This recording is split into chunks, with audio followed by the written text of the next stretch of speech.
Highest and best used real estate investing. Today's topic, finding lot splits, presented by Khayyam Jones.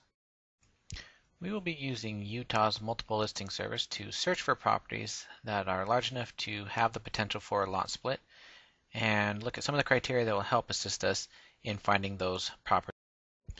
We would like to start with active listings so that we know that these properties are available for sale. We will start looking for homes under $200,000 so that the home value will be nearly the same after the lot split as it is before, and it's also something that's affordable so we can do multiple deals. We will select single family homes so that we know that these properties have land which can be split. Obviously condos, mobile homes, and the recreational property don't fit into this category. We'll pick an area with which I am familiar, which is Utah County, in this case as code number 5, but you pick an area that you are familiar with. I like to pick homes that are built prior to 1975. These tend to be smaller homes on larger lots and lend themselves to lot splits. Also, these homes tend to be in areas that are more likely to have higher zoning uses. I like to start with 0.35 acres, which is just under 16,000 square feet to start. 16,000 square feet is generally enough space to split into 2 lots in most zones throughout Utah County. With those search criteria, we have 32 homes that we need to investigate. Of these 32 homes, here are 5 that look very interesting. This one in Provo on 1415 South, 500 West, has 0.36 acres or 15,600 square feet. It's worth investigating. The next one has a whole acre. The next one has 33,000 square feet. You'll notice that that one is in the center of town. The next one, 17,000 square feet, also in the center of town. And then the next one has over half an acre, 22,000 square feet. So these are all properties that are worth taking a longer look at and investigating a little bit more deeply. Some of the properties that we didn't pick include this first one. It's a bad property shape. They have a picture of the plat map, and it's more or less a pie piece. Wouldn't work so good for a lot split. A couple of these other properties are in cities that require much larger areas, and so would not present themselves for lot splits as well. And also this last one down here is a small town which doesn't have enough buyer activity to warrant us doing a lot of investigation in that city. Starting to look at this first property, it is a good low entry-level price. We have found out that the zoning for this property is an R18. It means you need 8,000 square feet minimum per yard. The space on this particular lot is only 15,600, which means that we don't have enough space for a lot split. We need at least 400 more square feet to even have a chance with the city. This interesting side note on this one, as we look up the information, this one actually shows that this property has a notice of default recorded against the property, so there are other investment potential with this one, but this property would not work for our lot split evaluation.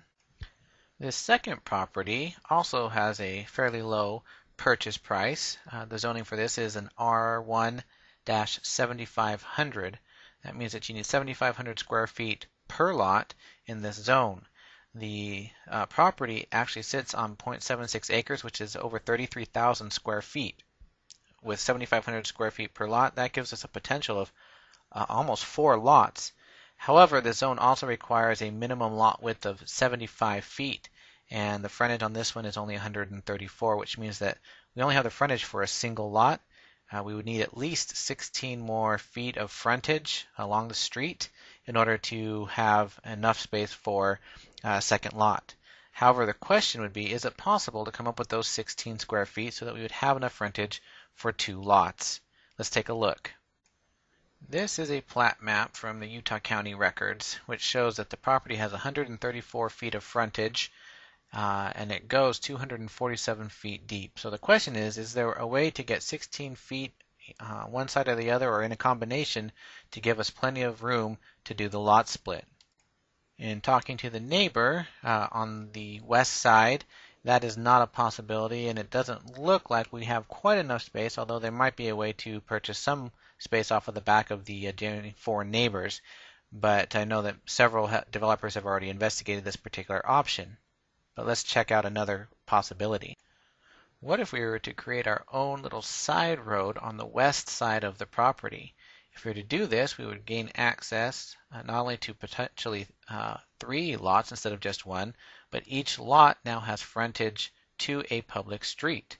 In this scenario, instead of only having one very large lot, we could create 3 smaller lots that would all fit the 7,500 square feet minimum, not counting the area we lose to the new public road. This gives us an opportunity to create something that others have not been able to do or not even been able to see, but would be very profitable for us to move forward. Here we have property number 3. The price is still relatively low, but it's starting to creep up higher than we would like. This property, however, sits in an R3 zone. An R3 in Spanish Fork means that it can allow for a duplex, triplex, or fourplex buildings if you have enough area. For a duplex, you need 10,000 square feet, 14,000 for a triplex, and 18,000 for a fourplex. This particular lot has 0.4 acres or 17,400 square feet approximately. So we're about 600 square feet short of being able to build a fourplex, but in any case we could do a triplex building on this property. The question is, could we acquire an additional 600 square feet by looking at the neighboring properties or readjusting or resurveying the ground? It's possible, something to look into. One option is to remove this home to a single-family lot elsewhere, and that way we have a home already built on a single-family home lot, and this opens up the triplex lot for immediate construction. And the net result of an option like this would be a net profit of about an additional $50,000. Here on property 4, we're starting to see the asking price getting higher than what we would like for just a simple lot split. We like the house, after we've split the lot, to still hold the majority of its value so that the lot is nearly free in our purchase. This particular lot is in an R2 zone, which is a duplex zone here in Lehi. That means that you need 8,000 square feet for a single family home, or 10,000 square feet allows for a duplex. This particular lot has the 16,000 square feet we need to make this a duplex, or with the 8,000 square feet we have enough room to do a lot split. This particular home happens to sit on a corner, which means it has double frontage, so either side can count for the frontage, meaning that the lot split down the middle of the property is very easy to accomplish as long as we preserve the 80 feet for the second lot. It's interesting to note that the agent remarks also note that it is possible to split this lot, and I think that's part of the reason why the price is higher in this case. The agent appears to have already taken into account the value of the additional lot in the price of the home. Here on property number 5, we notice that the listing price is starting to get quite high, especially considering the zoning for this property is only an RA1, is an agricultural residential zone requiring a very large acreage, meaning that this lot is not currently subdividable, even though it's half an acre on 23,500 square feet. Its frontage is only about 73 feet, and it is a weird shape. One side is 64 feet, the other side is 203 feet. What makes this property of interest is that the future zoning, or the general plan map for this particular area, notes that this particular neighborhood is scheduled to be upzoned to an R2, which again in Lehi is a duplex zone. If this property is zoned as a duplex, we have more than enough area to create a duplex on this lot. Depending on how we work frontage or some other creative solutions, we may be able to split this lot into 2 separate duplex lots, allowing for 4 units.